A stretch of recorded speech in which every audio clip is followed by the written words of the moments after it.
Assalamualaikum warahmatullahi wabarakatuh. Assalatu wassalamu ala asrafil anbiya'i wal mursalin Sayyidina Muhammadin wa ala alihi wa sahbihi wa sallim wa barik alaihi amma ba'd.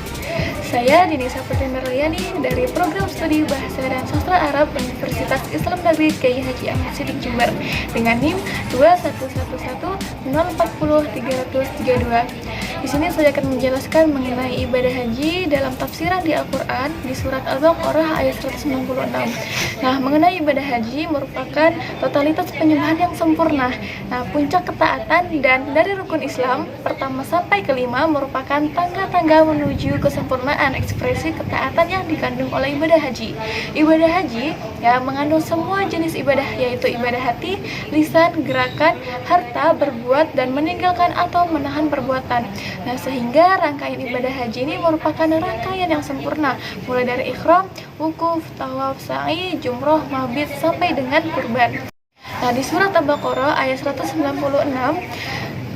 yang berbunyi wa atimul hajja wal umrata lillahi fa in uhsirtum famastaysara minal hadyi wa la tahliqu ru'usakum hatta yablughal hadyu mahillah faman kana minkum qaridan aw bihi adam min ra'si fa fidyatu min siyamin aw sadaqatin aw nusuk fa idza amintum faman tamatta'a bil umrati ila al hajji famastaysara minal hadyi faman lam yajid fasiyamu thalathati ayyamin fil hajji wa sab'atin idza raja'tum tilka 'asharatu kamilatu dzalik liman lam yakun ahlu hadiril masjidil haram wattaqullaha wa'lamu annahu syadidul iqab. Nah, jadi artinya ini dan sempurnakanlah ibadah haji dan umroh karena Allah. Nah, jadi maksudnya tafsirannya bahwasannya kerjakanlah ibadah haji dan umroh dengan sempurna dan dengan lengkap yang secara lahiriah dengan menunaikan syariat dan rukun menurut yang semestinya. Nah, dan secara batiniah secara ikhlas karena Allah juga pastinya lillahi ta'ala, bukan dengan tujuan untuk mencari mata pencaharian, dagang atau mencari pujian orang dan pamer. Nah, berdagang tidaklah meniadakan perasaan ikhlas, pujian orang, asalkan tujuan pokok ke Mekah ya. Jadi bukan untuk berdagang. Nah, didasarkan pada firman Allah surat Al-Baqarah yang sudah Denisa bacakan ayatnya. Nah, jadi ingin pamer dan dipuji orang ini kalau yang menjadi pendorong haji, maka haji itu merupakan dosa besar dan bukan merupakan ketaatan kepada Allah. Begitu pula hukumnya orang yang pergi haji supaya dianggap atau dipanggil haji siapa gitu, Bu Haji gitu, Pak Haji gitu, atau dapat sambutan dalam perhelatan ketika datang haji atau haji dengan uang pinjaman riba atau melakukan kejahatan paling besar agar bisa berhaji atau berhaji tanpa mengetahui gambaran apa-apa tentang rukun dan manasik haji. Jadi melainkan pergi berhaji itu semata-mata ingin berziarah ke makam Nabi Shallallahu Alaihi Wasallam dan hanya itu sajalah yang ia ketahui tentang ibadah haji. Nah, ibadah haji ini kan sudah dikenal pada zaman jahiliyah sejak zaman Nabi Ibrahim dan Ismail alaihissalam. Dan kemudian Islam mengakuinya dengan membuang berbagai macam perbuatan syirik dan mungkar yang telah masuk kepadanya dan ditambah lagi padanya manasik dan beberapa acara ibadah haji. Nah, jadi haji ini merupakan suatu kewajiban karena Allah berfirman yang di surat Al-Baqarah ayat 196. Nah, dan juga jika kamu terkepung, maka sembelihlah korban yang didapat. Nah, jadi yang dimaksud jika kamu terhalang dalam keadaan ihram untuk menyempurnakan ibadah haji disebabkan karena gangguan musuh atau sakit atau lain-lainnya, maksudnya kamu bermaksud tahallul, jadi kamu wajib menyembelih seekor onta atau sapi atau kambing yang mudah ditemukan. Jadi kemudian barulah kamu menyembelihnya atau boleh bertahalul.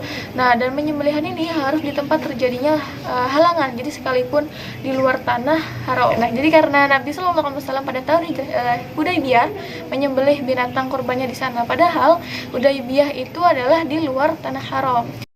Nah, kemudian di arti selanjutnya yaitu dan janganlah kamu mencukur rambut kepalamu sebelum binatang korban sampai di tempat penyembelihan. Nah, jadi secara syara telah menjadikan tanda masuk ibadah haji atau umroh itu dengan niat ibadah.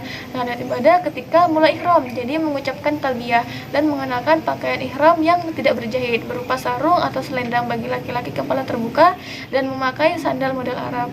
Nah, dan tanda selesainya dari haji dan umroh itu disebut ihlal atau tahallul dengan mencukur atau memotong sedikit rambut kepala. Jadi larangan untuk bercukur seperti larangan untuk tahallul sebelum binatang kurban sampai di tempat yang dibolehkan menyembelih. Jadi ini berlaku bagi haji yang mendapat halangan.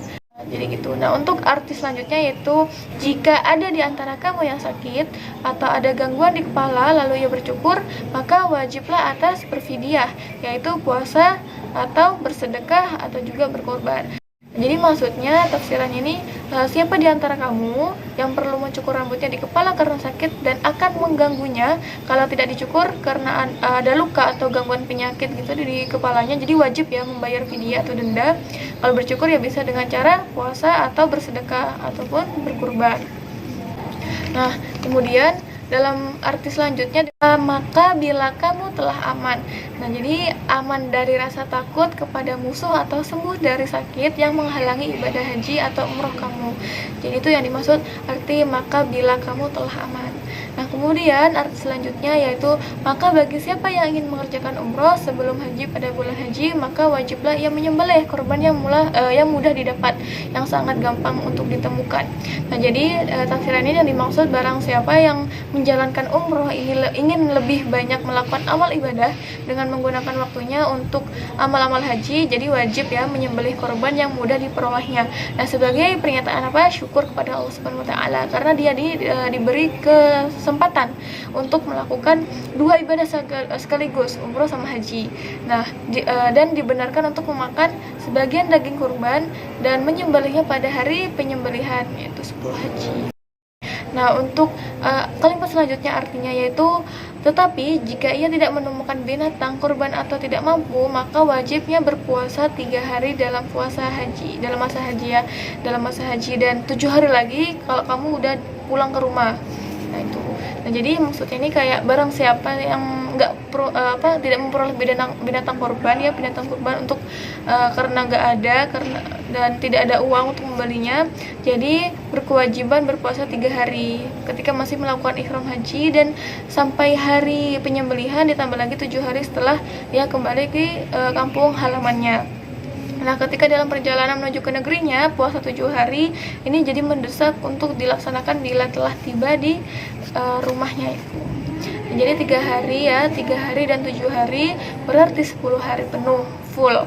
Nah, jumlah ini nih hasil logis keterangan sebelumnya yang menjelaskan jumlah hari yang wajib puasa bagi orang yang berhaji tamattu tapi nggak mendapatkan binatang sembelihan sesudah keterangan perincian sebelumnya. Jadi puasalah 3 hari atau bersedekahlah beberapa 3 hari juga, dan 7 hari berarti memberi kelonggaran memilih ya gitu. Jadi sehingga maknanya kalau tidak bisa berpuasa 3 hari semasa ihram haji, jadi boleh puasa 7 hari sesudah pulang dari haji.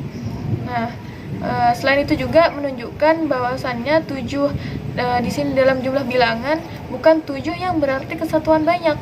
Sekalipun memang boleh dipakai dengan 2 arti, tapi Al-Quran ini juga mengikuti cara mereka dalam bercakap-cakap. Oleh karena itu, bangsa Arab itu merupakan bangsa yang berpengaruh jika menyebutkan jumlah yang banyak sekali digunakan beberapa hitungan yang berlain-lain supaya mudah menangkapnya. Nah, kegunaan diberi keterangan sifat kamal atau penuh untuk mengisyaratkan bahwa memperhatikan jumlah bilangan itu penting, tidak boleh diabaikan begitu aja. Jadi bahkan wajib dijaga jumlah bilangannya tanpa mengurangi dan mengabaikan pelaksanaannya. Juga memberikan isyarat bahwa ganti yang genap cukup menduduki tempat yang diganti dengan kedua-duanya.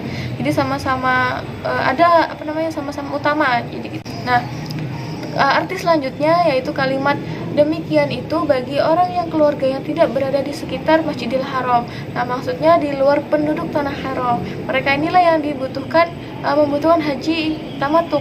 Jadi melakukan umroh di bulan haji sebelum haji tiba. Nah, karena mereka menghadapi kesulitan dan kesusahan untuk haji dan umroh secara terpisah waktu, adapun buat penduduk tanah haram ini nggak ada alasan kesulitan dan susah perjalanannya. Karena itu buat mereka tidak ada haji tamattu dan haji qiran. Arti kalimat yang selanjutnya yaitu dan bertakwalah kepada Allah dan ketahuilah bahwa Allah maha keras siksanya. Jadi takutlah kepada Allah dan hendaklah kamu selalu memperhatikan pelaksanaan perintah-perintahnya, jadi serta menjauhi larangan-larangannya. Nah, jadi kamu tuh jangan sampai melanggar semuanya itu, dan ketahuilah bahwa Allah maha keras siksanya kepada orang-orang yang melanggar larangan-larangannya dan melakukan maksiat. Naudzubillah, jangan sampai kita mendapat siksanya, ya, mendapat siksa Allah. Jadi kesimpulannya dari ibadah haji ini bahwa penjelasan tentang hukum-hukum haji, bahwasanya karena bulan-bulan haji itu jatuh sesudah bulan puasa, lalu datang penjelasan yang ayat-ayat yang udah saya jelaskan di surat Al-Baqarah ayat 196. Nah, jadi pembicaraan pada soal menyempurnakan hukum-hukum haji lebih tepatnya. Jadi maka disebutkanlah hukumnya orang yang ada halangan dan ketidakbolehan mencukur rambut sebelum binatang kurban sampai di tempat penyembelihannya. Jadi kecuali bagi orang sakit. Ya, orang sakit, kemudian kepalanya luka dan gangguan-gangguan penyakit yang ada di kepala. Nah, jadi itu maka boleh ia mencukur kepalanya dan wajib berpuasa 3 hari atau menyembelih seekor domba, atau juga bisa dengan bersedekah kepada 6 orang miskin, atau diibaratkan dengan 16 liter Madinah seperti itu.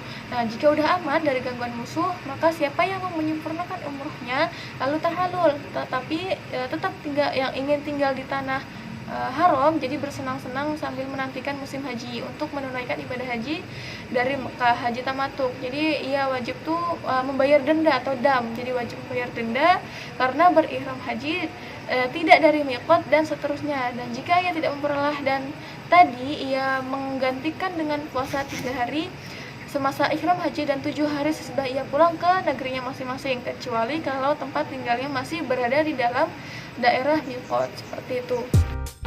Nah, itu saja mengenai tafsiran tentang ibadah haji, dan ini merupakan referensi atau mengambil dari tafsiran Al-Maraghi. Itu sangat sudah jelas mengenai penjelasan masing-masing kalimat arti dari surah Al-Baqarah ayat 196. Sekian dari saya. Apabila ada kesalahan kata maupun perbuatan yang secara tidak sengaja maupun sengaja, saya mohon maaf dan saya akhiri. Wassalamualaikum warahmatullahi wabarakatuh.